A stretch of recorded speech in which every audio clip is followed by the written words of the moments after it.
Hello friends, welcome to previous notes once again. आज हम इस वीडियो में अपनी जो सीरीज है जिसमें हम जूरिस्प्रूडेंस के previous year in A sold manner discuss कर रहे हैं वन बाय वन, उसे आगे बढ़ाते हुए हम आज करेंगे लॉ एंड मोरल्स के ऊपर।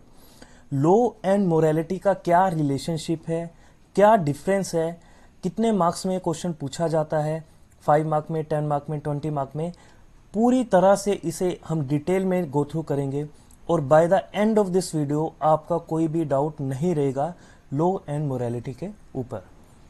So let's start. देखिए, ये हम पेपर डिस्कस कर रहे थे दिसंबर 23 का, जहां पर हम मनु, बेंथम, सालमन, डगेट और jurisprudence is a lawyers extra version, ये सब टॉपिक हम डिस्कस कर चुके हैं। अगर आप इन्हें गो थ्रू करना चाहते हैं तो मैं इनका लिंक आई बटन में दे दूंगा, मैं प्लेलिस्ट का लिंक ही आपको आई बटन में दे दूंगा। एंड वन मोर थिंग, अगर आप हमारे किसी भी टॉपिक का, जो हम वीडियोस हम डिस्कस करते हैं, आप किसी भी टॉपिक के नोट्स नोट डाउन करना चाहते हैं तो आप हमारी वेबसाइट previousnotes.com पर जाकर उसे गो थ्रू कर सकते हैं। ये है हमारी वेबसाइट। So let's start. देखिए, लॉ एंड मोरल्स, सबसे पहले तो मैंने बिल्कुल ही डिफरेंस जो पूछा जाता है उसी तरह से इसे आपके सामने प्रेजेंट किया है। सबसे पहले हम बात करेंगे सोर्स की। अगर हम सोर्स के ऊपर इनका डिफरेंस देखें, देखिए लॉ जो है वो किस तरह से, उनका सोर्स क्या होता है? उनका सोर्स होता है कोई भी लेजिस्लेटिव प्रोसेस, लाइक जैसे हमारे यहाँ इंडिया में क्या होता है कि पार्लियामेंट में कानून बनाए जाते हैं, या फिर सुप्रीम कोर्ट के कई डिसीजंस होते हैं, उनको भी हम एक लॉ का रूप मान लेते हैं। तो इस तरह से ये जो है वो लॉ का सोर्स है, यानी कि लॉ का जो भी सोर्स निकल कर आएगा वो रिटन मैनर में जनरली आता है, हमारे में फॉर्मल मैनर में आता है। लेकिन मोरल्स क्या है, उनका क्या है सोर्स? उनके जो, देखिए मोरल्स कैसे आए हमारे पास? मोरल्स जो हैं बेसिकली रिलीजियस टीचिंग्स हैं, इंडिविजुअल की कंसाइज हैं, फिलोसफिकल रिफ्लेक्शंस हैं। यानी कि पहले आप देखते होंगे कि किसी भी बुक्स में, किसी की भी धर्म की हो, बेशक वो हिंदू की हो, मुस्लिम की हो, क्रिश्चियन की हो, जो उनकी जो सबसे सेक्रेट बुक मानी जाती है, उनकी जो टीचिंग्स हैं वो उन्हें मोरालिटी से लिंक करके देखते हैं। जो इंडिविजुअल का कंसाइज होता है, क्या सही है क्या गलत है, ऑनेस्टी से रहना चाहिए, हमें झूठ नहीं बोलना चाहिए, ये सब क्या है? ये एक मोरल चीज़ें हैं। तो इनका सोर्स कहाँ से आता है? रिलीजियस टीचिंग से आता है, इंडिविजुअल की कंसाइज से आता है, या फिर फिलोसफिकल रिफ्लेक्शन से आता है। ये स्टेट ने क्रिएट नहीं की हैं, ये इवोल्व होती हैं टाइम टू टाइम। यानी कि मोरालिटी का सोर्स जो है वो स्टेट क्रिएट नहीं करता, ये टाइम टू टाइम इवोल्व होती रहती हैं। डेफिनेशन में आप लॉ की कोई भी डेफिनेशन आप लिख सकते हैं। बेसिकली ये एक सेट ऑफ रूल्स हैं जो क्या करता है, एस्टेब्लिश किए गए हैं गवर्निंग बॉडी के द्वारा, ताकि और वो एनफोर्सेबल हैं स्टेट के द्वारा। यानी कि मोटा मोटा आप ये देख लीजिए, लॉ क्या बेसिकली रूल्स हैं जो लोगों को फॉलो करने होते हैं, अगर वो फॉलो नहीं करते तो सैंक्शन अप्लाई होते हैं। लेकिन मोरल क्या है? Morals are a set of believes of principles regarding what is right और रॉन्ग। लेकिन मोरल क्या है? ये सेट ऑफ बिलीव्स हैं, ये बिलीव्स हैं, प्रिंसिपल्स हैं कि क्या सही है और क्या गलत है। अब एनफोर्समेंट की बात करते हैं। लॉ जो है एनफोर्स किया जाता है स्टेट के द्वारा through courts and police and कोई भी एडमिनिस्ट्रेटिव एजेंसी होगी, जैसे सीबीआई होगी, कुछ भी हो सकता है वो। यानी कि ये एनफोर्सेबल हैं। लॉ जो भी है वो फॉलो करना होगा, अदरवाइज स्टेट उसे एनफोर्स कराएगी, उसे लागू करवाएगी, मनवाएगी, अपनी मनमर्जी करेगी, नहीं तो सैंक्शन इम्पोज करेगी। लेकिन मोरालिटी क्या है? सेल्फ एनफोर्स्ड है। इसे कोई आपको कहता नहीं कि आप ये काम जो है, ये मोरल एक्शन कीजिए। वो हमारे कंसाइज में ही है, मन से ही आवाज आती है कि ये चीज सही नहीं है, रुक जाओ। हमारे मन से ही प्रेशर आता है, कम्युनिटी का प्रेशर होता है, पीर प्रेशर होता है, पर्सनल कंसाइज होती है। अगर हम कोई काम करते हैं तो हमें डर होता है कि हमारे माता पिता क्या कहेंगे, हमारे रिश्तेदार क्या कहेंगे, हमारी सोसाइटी क्या कहेगी, उनका प्रेशर होता है। ऐसा नहीं है कि अगर उन्हें वो चीज़ पता लग गई कि हमने इमोरल एक्शन किया तो हमें किसी तरह से पनिशमेंट देंगे, ऐसा कुछ नहीं। लेकिन ये मोरल कंसाइज होती है, प्रेशर होता है पीर्स का। अब आगे देखते हैं, सैंक्शंस पर आते हैं। अगर कोई लॉ वोलेट होता है तो पेनल्टीज डेफिनेटली दी जाती है, लेकिन मोरल्स में ऐसा नहीं होता। बट हमें एक गिल्ट होता है, एक शेम होता है कि हमने ये क्या कर दिया। अब लॉ का ऑब्जेक्टिव क्या होता है? लॉ का ऑब्जेक्टिव होता है कि सोशल ऑर्डर को मेंटेन करके रखना है, लेकिन मोरल का वेरी करता है। अब फ्लेक्सिबिलिटी की बात की जाए लॉ जो है वो बहुत फ्लेक्सिबल होता है, वो टाइम टू टाइम चेंज होता रहता है, लेकिन मोरल्स ऐसा नहीं होते, होते हैं लेकिन बहुत ही डिफिकल्ट होता है कि मोरल वैल्यू को, किसी मोरल वैल्यू को ये कहना कि ये पहले मोरल वैल्यू थी लेकिन वो आज नहीं है। इसका एग्जाम्पल हम आगे बताएंगे कि इसका क्या एग्जाम्पल है। आप एज ए होल समझ लीजिए कि लॉज जो हैं वो फ्लेक्सिबल होते हैं, चेंज किए जा सकते हैं, लेकिन मोरल वैल्यूज वेरी डिफिकल्ट है चेंज करना। अब रिटर्न और इसे लॉ एंड मोरालिटी को या लॉ एंड मोरल्स को ये भी कहा जाता है it is a fight between return versus right. क्यों? क्योंकि लॉ जो है basically most of the time return condition में होते हैं, लेकिन मोरल्स क्या होते हैं, सही की बात होती है कि ये चीज सही है तो ये हमें फॉलो करनी ही करनी है। अब हम यूनिवर्सैलिटी की बात करेंगे। लॉ जो है वो इक्वली अप्लाई होता है सभी मेंबर्स पर, दो इसके एग्जाम्पशंस एक्सेप्शंस हैं, लेकिन जनरली हम कहें तो लॉ जो है वो इक्वली अप्लाई होता है। लेकिन मोरालिटी जो है वो वेरीज करती है। किसी कल्चर में कोई चीज क्या मानी जाएगी, सही मानी जाएगी, लेकिन दूसरे कल्चर में वो चीज जो है वो गलत मानी जाती है। तो ये वेरी करता है रिलीजन पर, कल्चर पर, इंडिविजुअल पर भी वेरी करता है और सोसाइटी पर भी वेरी करता है। अगला हम देखते हैं इंटेंशन वर्सेस मोटिव। देखिए लॉ में इंटेंशन मैटर नहीं करती। अगर आपने कोई गलत काम कर दिया तो आपने लॉ ब्रेक कर दिया। हमने एब्सोल्यूट लायबिलिटी का प्रिंसिपल देखा था, हमने विकैरियस लायबिलिटी का प्रिंसिपल देखा। उसमें क्या है कि अगर आपने ब्रेक कर दिया लॉ, दो आपकी इंटेंशन नहीं थी, तब भी आपको पनिशमेंट मिलेगी। आपको लॉ नहीं पता, ये कोई एक्सक्यूज नहीं माना जाता। लॉ में जो कानून है, जो स्टेट है, वो ये मानकर चलती है, ये प्रिज्यूम करके चलती है कि आपको लॉ की नॉलेज है।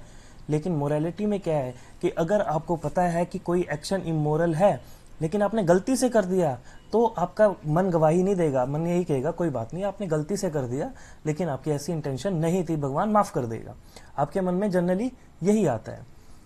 एंड नेक्स्ट क्या है कि जो लॉ सब्जेक्ट है वो लीगल स्टडी से रिलेटेड है, लेकिन मोरालिटी एथिक्स से रिलेटेड है। अब एग्जांपल देखते हैं। क्रिमिनल लॉ में हमने देखा थेफ्ट वर्सेस मर्डर देखा, सिविल लॉज में कॉन्ट्रैक्ट और प्रॉपर्टी लॉ देखे। ये क्या है, हमारे लॉज हैं, लेकिन मोरालिटी में क्या है, ऑनेस्टी, काइंडनेस, लॉयलिटी, ये सब क्या है, हमारी मोरल वैल्यू है। ये तो हमने देखे बिल्कुल जो एग्जाम परस्पेक्टिव से देखा है ना, कि अगर आपके पास क्वेश्चन आ गया लॉ वर्सेस मोरल, तो इसमें 11-12 डिफरेंस है। आप अगर ये भी लिख देंगे ना, इस तरह से भी लिख देंगे, तो आपको मैक्सिमम मार्क्स मिल जाएंगे। लेकिन जो बिल्कुल स्मार्ट स्टूडेंट्स होते हैं, लेकिन वो क्या कहते हैं, ये दिल मांगे मोर, हमें और चाहिए, तो उनके लिए और मटेरियल भी है। देखिए अब देखते हैं हम इसमें रिलेशनशिप क्या है। देखिए लॉ एंड मोरल्स में क्या रिलेशन है, आप देखेंगे पास्ट में, एंशिएंट टाइम में लॉ एंड मोरल्स को सेम ही माना जाता था। जैसे मान लीजिए अगर हम बिल्कुल एंशिएंट टाइम में जाएंगे, जो रिलीजियस टीचिंग्स होती थी उन्हीं को ही क्या मान लिया जाता था, लॉ मान लिया जाता था, और कहा जाता था यही सही है, और जो उन्होंने कह दिया गलत है तो गलत है जी। लेकिन टाइम टू टाइम क्या हुआ, लॉ एंड मोरल्स में सेपरेशन आता गया। बाद में कहा गया कि कुछ चीजें जो हैं वो लॉ में है, कुछ चीजें जो हैं वो मोरालिटी हैं। जैसे हम देखते हैं ऑस्टिन ने क्या कहा कि जो कमांड बाय सोवरेन, अगर कोई कानून बना है, सही तरीके से बना है, दो वो गलत है, लेकिन उसने कमांड दे दी, तो मतलब वो आपको फॉलो करना है। यानी कि एक बार लॉ जो बन गया वो बन गया, चाहे वो सही हो चाहे वो गलत हो, चाहे उसमें मोरल वैल्यू हो या ना हो, इट डजंट मैटर, आपको वो फॉलो करना ही करना है। अब मैं आपको इनका रिलेशनशिप है वो 4 तरह से आपको बताऊंगा।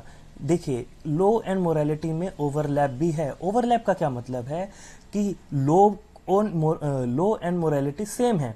जैसे मान लीजिए चोरी करना है, ये कानूनी तौर पर भी गलत है और मोरालिटी के तौर पर, मोरल वैल्यूज के तौर पर भी ये गलत है। मर्डर करना एज ए लीगल तौर पर भी ये गलत है, एज ए मोरालिटी भी ये गलत है। यानी कि कुछ चीजें ऐसी हैं जहां पर law and morality are the same thing.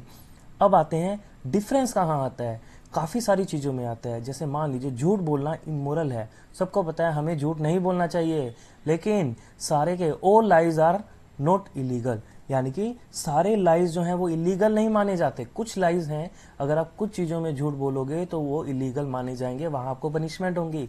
लेकिन आप ये नहीं है कि आप कुछ भी झूठ बोलेंगे, आपने घर में झूठ बोल दिया, आपने टीचर से झूठ बोल दिया, तो वो क्या है, उसके लिए आपको सजा मिलेगी। वो इमोरल तो है लेकिन लीगली रॉन्ग नहीं है। सिमिलरली कुछ some laws may not necessarily align with all moral view points.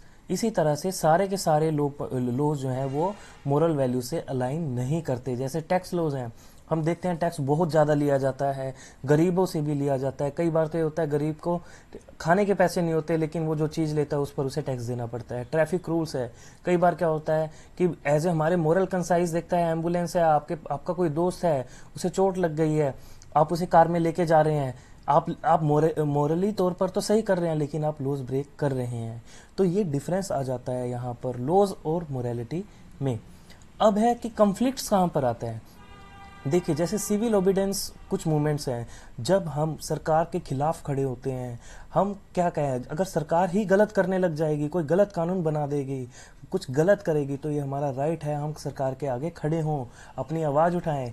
लेकिन तब क्या है, तब वो लॉ के अगेंस्ट माना जाता है। काफ़ी बार देखते हैं कि ओप्रेस किए जाते हैं मूवमेंट्स, वो लीगली तौर पर तो सही है, लेकिन मोरली तौर पर गलत है। यहाँ पर कन्फ्लिक्ट आ जाता है लॉ एंड मॉरल्स में।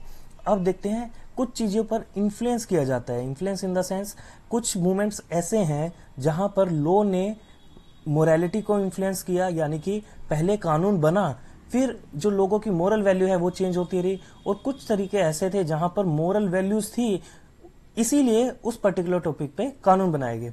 जैसे सिविल राइट मूवमेंट्स है, यहाँ पर ये मोरली तौर पर सही था कि सबके राइट्स होने चाहिए। ये पहले क्या थी, मोरालिटी थी, लेकिन इसको कंसीडर किया गया और इसके बाद इस पर कानून बना। अब सेम सेक्स मैरिज है, ये पहले मोरली तौर पर रोंग माना जाता था और आज भी कई लोग इसे रोंग मानते हैं, लेकिन इस पर कानून बना और अब काफ़ी लोगों के व्यू पॉइंट चेंज हुए हैं, वो सेम सेक्स मैरिज को मोरली तौर पर रोंग नहीं मानते। तो ये 4 तरह से आप रिलेशनशिप जो है लॉ एंड मोरालिटी का, वो आप डिस्क्राइब कर सकते हैं। और अगर और भी ज़्यादा आपको 20 से सपोज 20 मार्क्स में क्वेश्चन आ जाता है, तो हम थ्योरीज भी लिख सकते हैं। किसके ऊपर, theories on laws and moral. देखिए, सबसे पहले natural law theory. Natural law theory क्या कहती है कि सारे के सारे कानून जो बने हैं वो मोरल प्रिंसिपल पर ही आधारित हैं, यानी कि उनकी कुछ ना कुछ मोरल वैल्यूज थी, तभी उनके ऊपर लॉ बना। यानी कि पहले जो मोरल्स चलते जा रहे हैं, यानी कि जो सही और गलत चलता आ रहा है, उसी के बेसिस पे सारे के सारे कानून बने हुए हैं। लेकिन इससे बिल्कुल अपोजिट है लीगल पॉजिटिविज्म। ऑस्टिन ने कहा कि जो कमांड दे दी सोवरेन ने वही मानी जाएगी, अदरवाइज आपको सैंक्शंस भुगतने पड़ेंगे। यानी कि जो उसने कहा कि चाहे कुछ भी करे, जो भी करे, अगर वो कानूनी तौर पर सही है, कानून के द्वारा एक लीगल प्रोसेस फॉलो करके एक प्रोसीजरल वे में सही तरीके से पास किया गया है, तो वो सही है, चाहे वो मोरली गलत ही क्यों ना हो। जैसे हिटलर ने जो भी काम किया ज्यूज के अगेंस्ट, चाहे वो उसने बिल्कुल ड्यू प्रोसेस फॉलो किया, सब कुछ सही किया कानूनी तौर पर, लेकिन क्या वो सही था, ये एक सोचने का विषय है। तो ये लीगल पॉजिटिविस्ट कहते हैं कि हाँ, जो भी कानून बन गया सही तरीके से बन गया, प्रोसीजर सही फॉलो हुआ, तो चाहे उसमें मोरल वैल्यूज ना भी हो, लेकिन वो लॉ माना जाता है। लेकिन नेचुरल लॉ वाले क्या कहते हैं कि मोरल प्रिंसिपल्स पर ही आधारित सभी लॉज बनाए गए हैं। और इसी तरह जो बेंथम जी हैं, वो उनका अलग ही कहना है। वो कहता है जी, आप देखिए कि greatest happiness of the greatest people, आप देखिए जो आप लॉ बना रहे हैं, क्या वो ग्रेटेस्ट हैप्पीनेस दे रहा है या नहीं, चाहे वो मोरली राइट हो या रॉन्ग हो। अगर वो ज़्यादा लोगों को खुश कर रहा है तो वो सही है, वो लॉ बनना चाहिए। अगर नहीं कर रहा तो नहीं बनना चाहिए। इसके बाद इसी टॉपिक से रिलेटेड एक डिबेट है, वो फुलर की डिबेट, वो भी आप मेंशन कर सकते हैं अगर 20 मार्क्स के क्वेश्चन में ये पूछा जाता है। और उसे हम किसी और वीडियो में डिस्कस करेंगे, क्योंकि वो क्वेश्चन भी प्रीवियस एग्जाम्स में पूछा गया है। आज हमने जो कंसंट्रेट किया वो देखा कि 10 मार्क्स में ये क्वेश्चन पूछा गया था लॉ एंड मोरल्स का। 10 मार्क्स के हिसाब से ये जो मटेरियल हमने प्रोड्यूस किया है ये मोर देन सफिशिएंट है। आपको कैसा लगा हमारा वीडियो, आप प्लीज़ कमेंट सेक्शन में ज़रूर बताइएगा और हमारे चैनल के साथ जुड़े रहिएगा, सब्सक्राइब करना मत भूलिएगा। और कोई सजेशन हो आपका तो प्लीज़ कमेंट सेक्शन में ज़रूर बताइएगा। Thanks for watching this video.